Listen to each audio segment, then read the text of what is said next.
네, 국민의힘 간사를 맡고 있는 부산 사학갑 국회의원 이승건입니다. 모두 발언 잘 들었습니다. 의사 발언, 진행 발언을 하겠는데요. 후보자의 자료 제출 태도와 관련해서 좀 한 말씀 드리도록 하겠습니다. 지금까지 인사청문회를 앞두고 제출한 자료 제출 태도에 대해서 후보자가 좀 무엇을 감추려고 하는가 하는 의구심을 가질 수밖에 없는데요. 대다수의 자료 요구에 대한 답변이 후보자의 개인정보 제공 동의가 없어서 자료를 제출할 수 없음을 양해해 주십시오라는 형태로 서면으로 답변이 왔었습니다.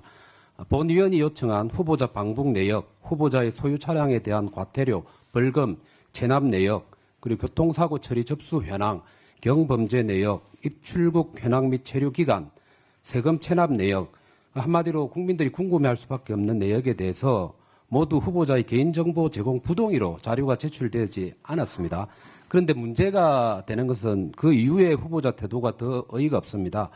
개인정보 부동의로 자료 제출을 거부한 것이 논란이 되고 나니까 청문회 이틀 혹은 하루 앞두고 어제 그제부터 자료를 제출하기 시작을 했습니다.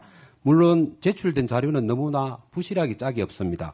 후보자 방북 내역 제출 거부를 저와 본 위원과 그리고 언론에서 문제를 삼은 17일 당일 날에 후보자는 겨우 한 장짜리 페이퍼를 제출했습니다. 후보자가 누락이었다고 해명한 것으로 알고 있습니다. 그런데 이건 명백한 거짓말로 저는 생각합니다. 의도적인 자료 제출 거부였다고 생각을 합니다. 왜냐하면 인사청문을 지원해주는 통일부가 자료 제출이 되지 않는 이례적인 상황에 대해서 후보자 측에 괜찮냐고 물으니까 후보자는 괜찮다면서 개인정보를 제공하지 않았음이 확인이 된 겁니다. 심지어 제출한 자료마다 부실한 편입니다. 방북 관련된 자료를 요구했는데 언론에도 나왔던 2000년 6.15 남북 정상회담 특별 수행 자극의 방북은 빼버리고 제출이 되었습니다. 실수인지 알 수는 없습니다만 자료를 받는 위원회 입장에서는 상당히 부실한 자료 제출이라고 볼 수밖에 없습니다. 그리고 국민의힘 보좌진들이 부실한 자료 제출에 항의를 하니까 인사청문회 하루 전날인 어제 미제출한 자료 전부 다 아닌 일부만 또 제출한 걸로 알고 있습니다. 의도적으로 뭉개려다가 논란이 일어나니까 질끔질끔 제출하는 건 아닌지 의구심을 가질 수밖에 없고요.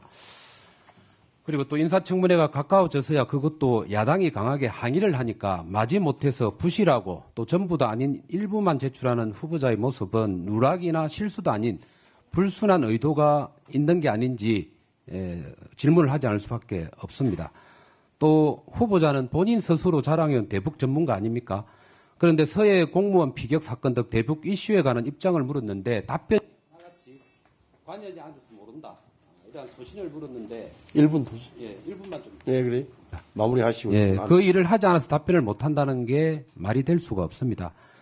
그래서 제가 좀 말씀을 좀 드리고 싶은 것은 위원장님께 좀 요청을 드립니다만 후보자는 저를 포함해서 위원들이 제출 요청한 자료 중에서 거부된 자료를 11시까지 모두 제출하도록 위원장님께서 좀 조치를 해 주시고요.